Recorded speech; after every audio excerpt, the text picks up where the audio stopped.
Welcome back, everybody, to the third episode. I can't believe we're on the third already. Like, this is wild to me. And we have a very special guest today. We have Bray with us. Claps, claps, claps, yes. Today is going to be an epic conversation. We're going to talk about colorism, tokenism, and fetishism. So really, really big topics. And we're going to specifically talk about how to identify these issues amongst our everyday life. Okay. First thing that I would like to say is thank you for being here. I appreciate each and every one of you, and let's keep the conversation going. So, Bray, I'm going to let you introduce yourself, and then we're going to get right into it. Woo, okay, well, I'm Bray. Perfect. Okay.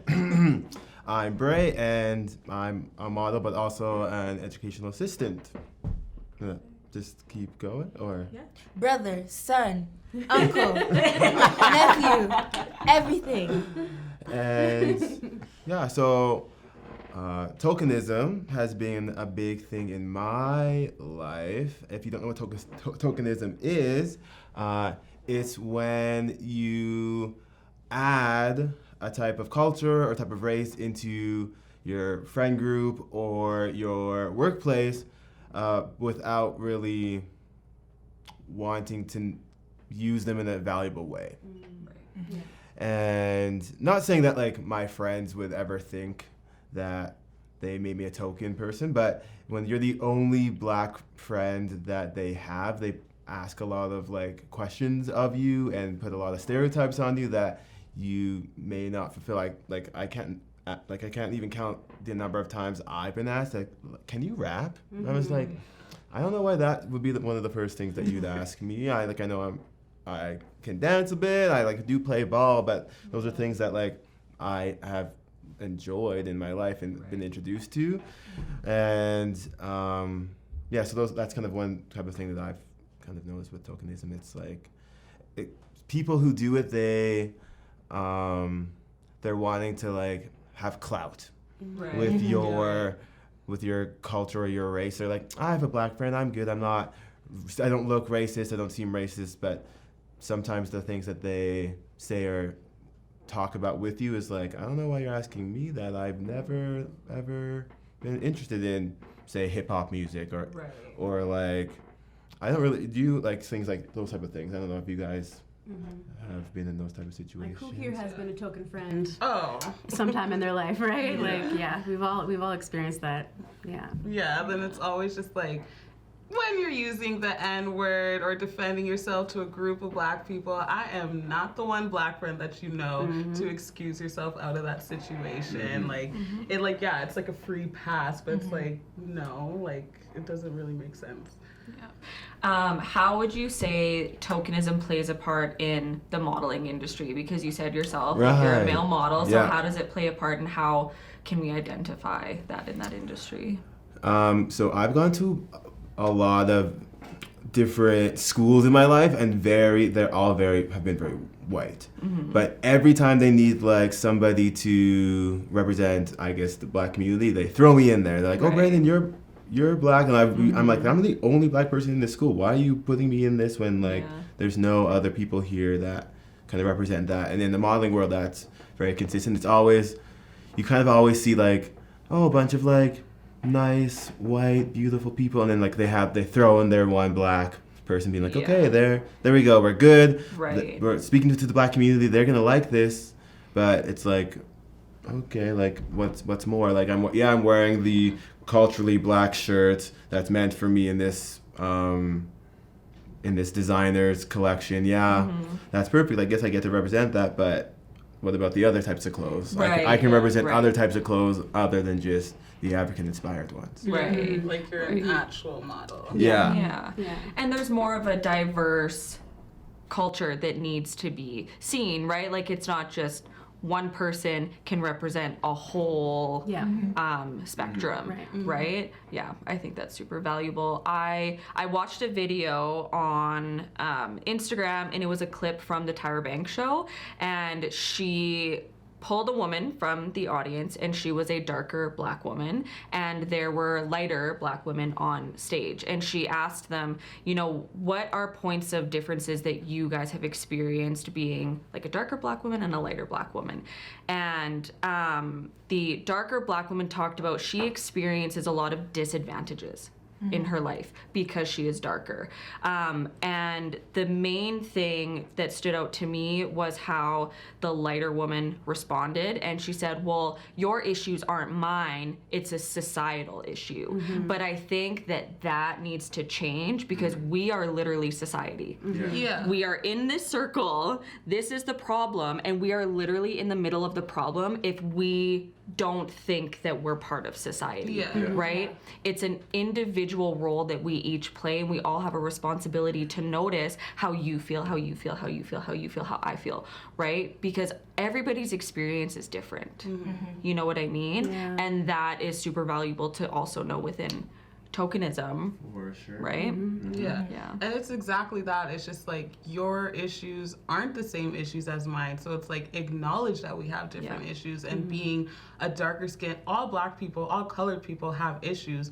But when you're on the darkest side of the spectrum, you just have way more, and you can't deny that. So like to write it off as like, well, it's a society problem. It's like, well, no, you're a part of the problem. Yes. Like, I know we have different issues, which is what I think she was trying to say, but like, you should be helping people get out of those issues. Light skin privilege, I think, is extremely important for people to acknowledge.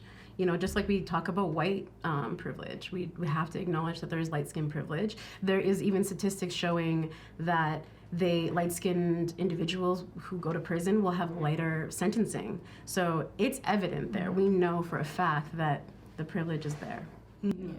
So, which is basically just colorism, because colorism is just, so I'm just going to speak up on like the black people and like the African people, because I can't speak on other races. Even though there is colorism in other races, I can't speak to how they experience it. So like as a black individual myself, and as a darker skinned black individual, it's like, so the lighter skinned people in my community around me who are also black have a more advantage in society because they are lighter and closer to white. That's just basically what colorism is. And I feel like a lot of the times people use the rebuttal of preferences, and it's just like, we just prefer them because of this, and we just prefer them because of that. You know what I mean? And it's just like, why do you prefer them? Because it's like characteristic traits are not, just potent to what you look like. You know, I can be caring and I can be kind, and I'm dark skinned, and they can be loud and they can be sassy because they're light skinned. They see it as, what do you call it, as passionate. And I think like also a lot of light skinned women, like especially in that video, like we had Tyra, who's like a light skinned model female, we had that dark skinned woman, and we had those light skinned women on stage, and they're like you said, it's a society problem. But I feel like it's more like the black community itself needs to recognize that black people are all black people, and like Tiffany Pollard said, she's like, you must stand in it in all shades, and you need to recognize that all shades are beautiful as they come. And I feel like also when we talk about dark-skinned males versus dark-skinned women, so we have dark-skinned males who are always seen as strong, seen as beautiful and buff, seen as independent, and those are all traits that are very masculine, right? But then when you look on the opposite side, we have dark-skinned females, and dark-skinned females are either seen as strong, independent, so people are less cared for the dark-skinned women. Like, we're always pushed aside, we're always seen as independent. And I feel like when they're not cared for and they do things by themselves and people see them like as strong, we're also playing into that part where people are like, oh, see, black-skinned women can do whatever they want. Dark-skinned women can do whatever they want because they're strong and they can do it themselves.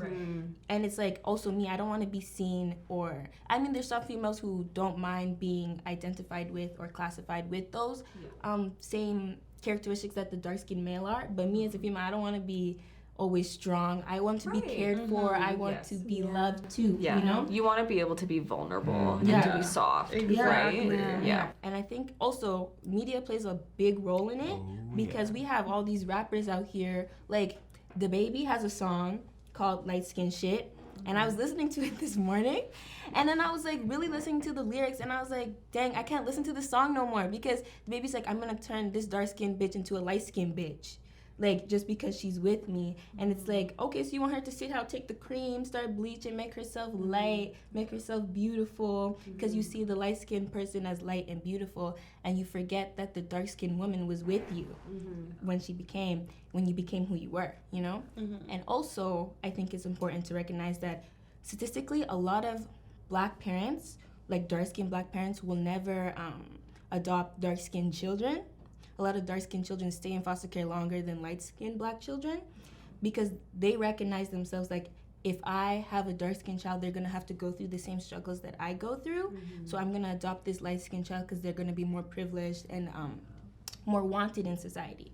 That's why also we see a lot of men who go with light-skinned women, and they're like, because light-skinned women are like this, light-skinned women are like that. It's like, well, do you know all dark-skinned women, and have you surveyed all dark-skinned women in life and know that they're also the opposite of that? It's like the only reason why you're choosing this woman is because it makes them look better. Yeah. Like they're considered trophies. Yeah. Right? So Exactly. And then exactly, that's what I was gonna say, like the beauty scale that people use on dark skinned women is like when you hear someone describe someone who's light skinned, it's they're exotic looking. Mind you, that's a term that holds a lot of issues. They're exotic looking, they're beautiful, they want babies that look like that. And then when you're describing a dark skinned woman, you start hearing things like, oh, she's so androgynous, or so masculine looking. Oh, she looks like she could do drag. I'm like, what kind of compliment is that? I'm like, the only people who want to do drag are people who want to do drag. When you go up to someone and you say, you look like you could do drag, I'm like, what? You're like basically calling this woman a man, and you actually think it's a compliment. And then I'm like, how are you gonna say every person,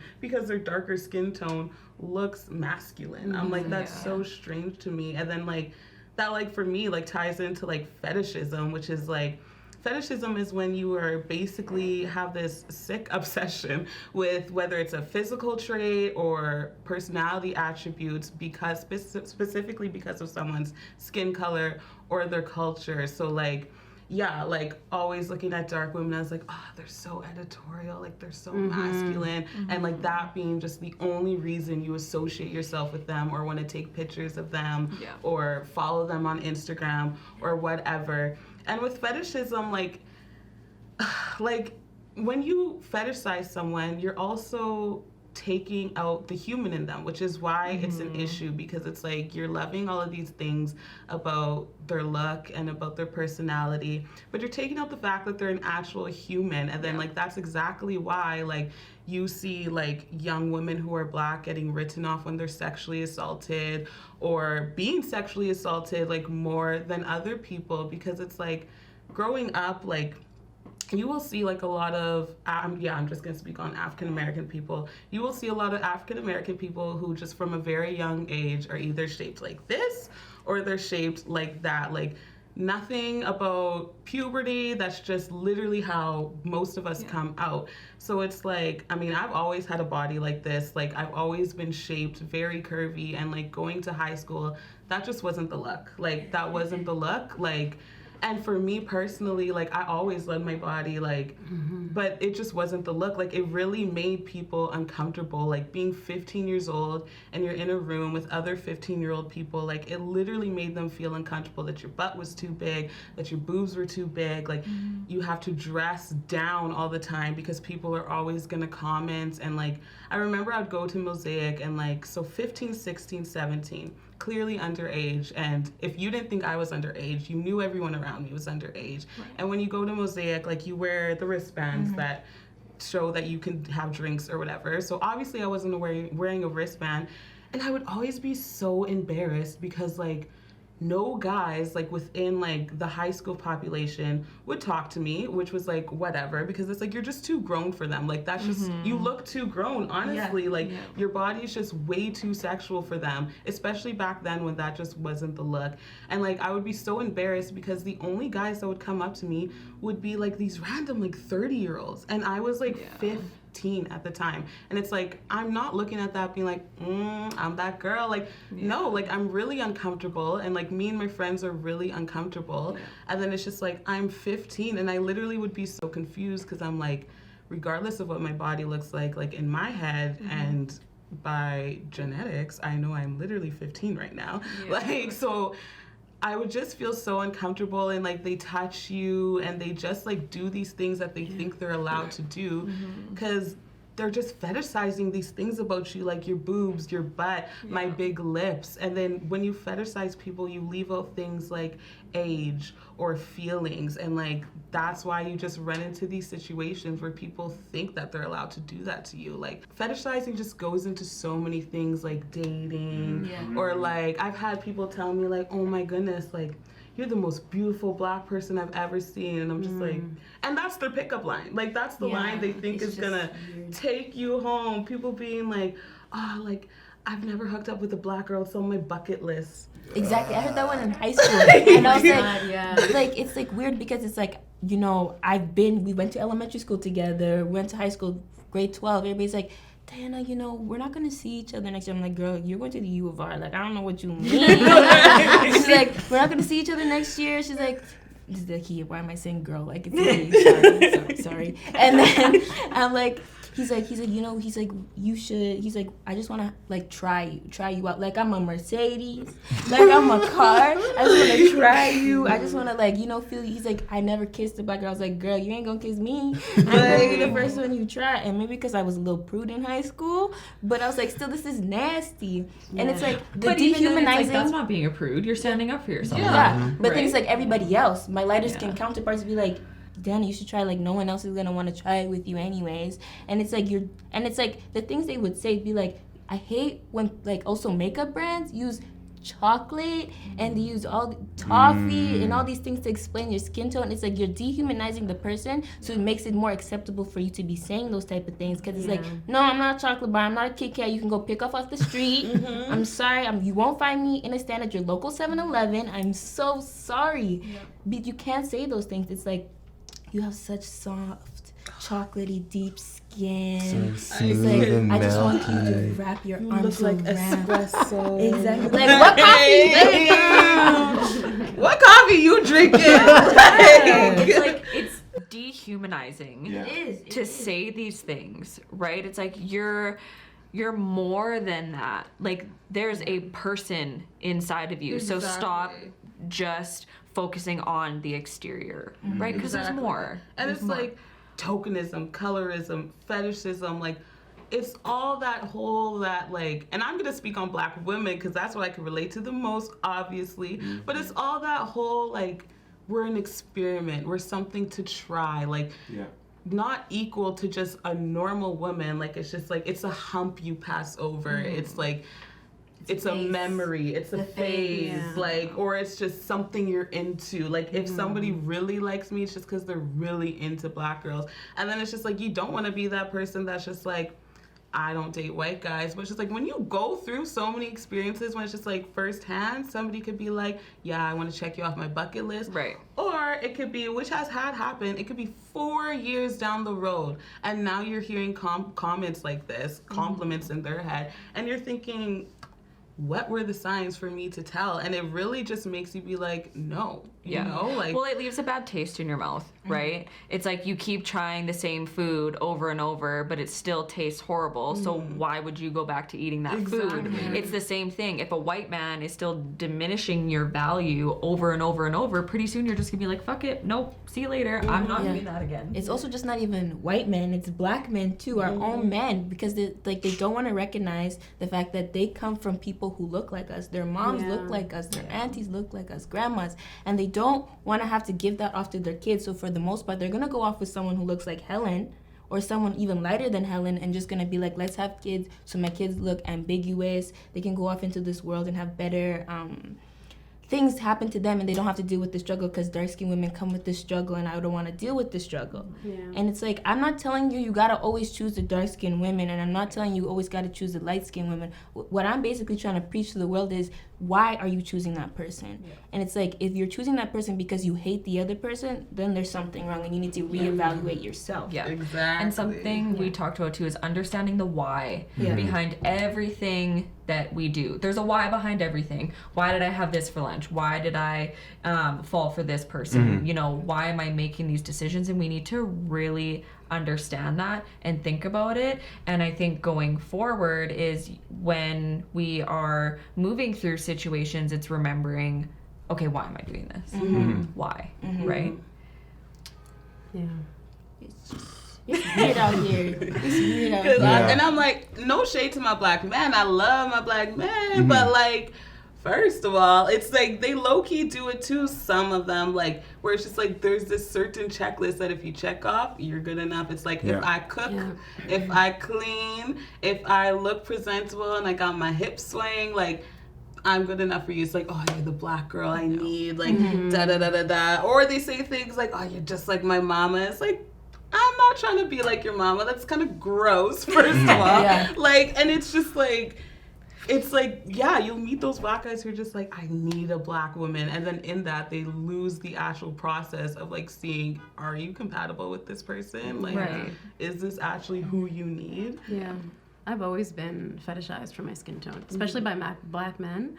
They would always just be like, ooh, we can make the cutest babies. I want light-skinned babies. That was something I always heard, always. Even in, like, the white community, I always heard that, too, you know? So, I don't know. I think it starts with self-love. I think if you're going to try to address this issue, it starts with self-love and self-understanding. And look within your own communities and your own culture and find that beauty and start working off of that, because society is not doing that for us, you know? Hollywood is not creating that for us, you know? And hurt people. Black people are hurting, and we're doing it to each other, you know? So I think just starting with ourselves and looking into yourselves. Good documentaries to watch that are free on YouTube are Dark Girls and Light Girls. Those are extremely, really compelling documentaries to watch that help you just understand what's going on right now. Yeah. That's good to know. And I think, you know, we have these discussions and we talk about these things and we're left with, okay, what now? What can we do now? I just watched this video. What can I do as an individual to make an impact and to help? So I think watching these documentaries, starting with looking inward and what you can do as an individual, knowing your why to things that you do, and just becoming aware and being very patient with yourself with this process. I think that's one misunderstanding is, well, you know, I really want this change to happen now, but I don't see it as rapid fire. It's not going to be rapid fire. It's slow and it's steady and it's every single day. It's a journey. It's not just one conversation. It is multiple. It is every single day. I'm sorry, I want to go back in time. because I think a big thing that I realized as a light-skinned man growing up is I don't think I've ever really felt accepted by the black community because I'm not as dark, I'm not as masculine, I'm not as like hard-hitting as like black men usually give off. And I know like as a light black male, like a lot of black women want men that like are strong and like will protect them, and they like want to they need to have a good job, they need to like make all this money, and I'm just like, I don't got none of that. I'm just me. Like I'm a softer man. Like I'm a lighter skinned guy. I grew up in a very white world, and so my life and my experiences aren't as black as others, like as you three at this table, and for instance, like I don't have a black dad, I don't have a black mom. Me and my sister are the only black people in my family, so colorism is like a big thing that I've always had to deal with the black community, because I'm not dark enough to be like that black guy, but I'm not light enough to be with like a white person in a way. And so it's been kind of like, it's been like a journey with that. And speaking of fetishism, like whenever you're like in those dating apps as a man, that's like, oh man, how big's your dick? Or like, how big are your feet? Or like, can you play ball? Or like, what kind of sports are you into? I was like, yeah, I guess I'm into sports. Yes, this is a size that I may have, but like, you can see it when it comes to that time, you know? It's like, let the mystery be a bit. Like, I don't know, sometimes I just feel like as a man, there's a lot of expectations as a black man that we as black men hold towards each other, and also women hold on us that we cannot necessarily fulfill. And it's really unrealistic. I've during the quarantine, I watched a lot of black rom-coms, and I was like, man, the way I'm supposed to be, I'm like, oh, like supposed to be like slightly like gang affiliated, but also like a gentleman. But like I should be musical and be able to dance, but also like respect my mama, which I obviously do. But like there's all these things, but I'm supposed to be, but I'm like, I don't know. Well, it's like a huge stereotype. Yeah. And how is it fair to put so much pressure on an individual, and more than that, to put so much pressure on a culture to be a certain way when you're your own person? Right. You have freedom to be whoever you want. You have freedom to be as soft, as hard, as whatever you want to be. Yeah. I think that like the reason, like just the opposite as being like dark skin. So I was talking to my cousin, and before we were filming this video, and I asked him, I was like, ask me some questions, like, what is it like being a dark skinned male, you know?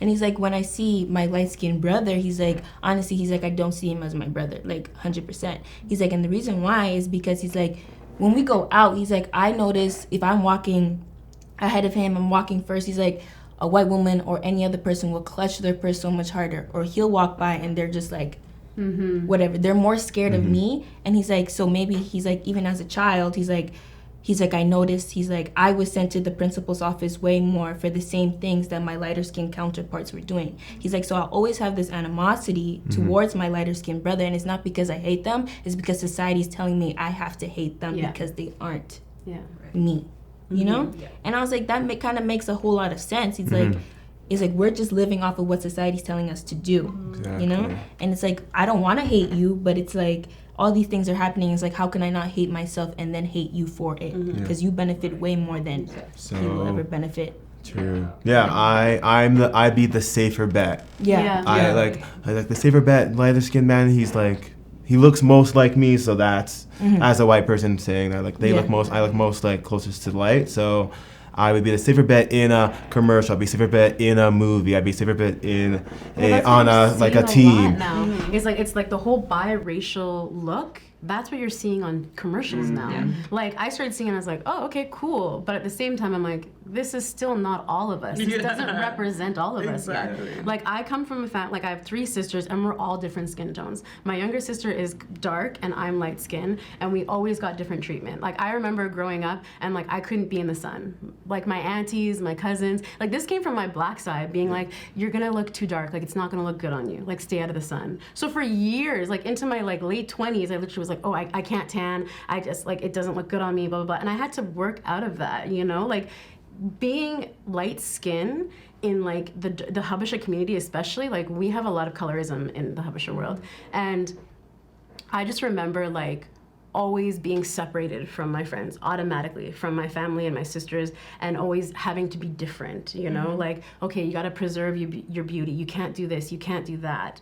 And it creates a complex in your head, you know, growing up. And so I have to fight these, like just these... You have to untie the knots, basically. Exactly, you know? Like, and so something that I'm trying to do now, and like I've been doing for the last couple of years, is like when people ask me, like I have 2 black parents, but I have to constantly fight the stigma of, no, you're not fully black. You know, you're mixed with something else, you know what I mean? So I have to fight back and be like, no, I am black. You know, like I have to fight all those microaggressions that people say, well, you know, you have such beautiful skin and blah, blah, blah, and all this stuff. And like, it's good that you're light skinned, you know, because if you were any darker, you just wouldn't look pretty. Like I always had that growing up.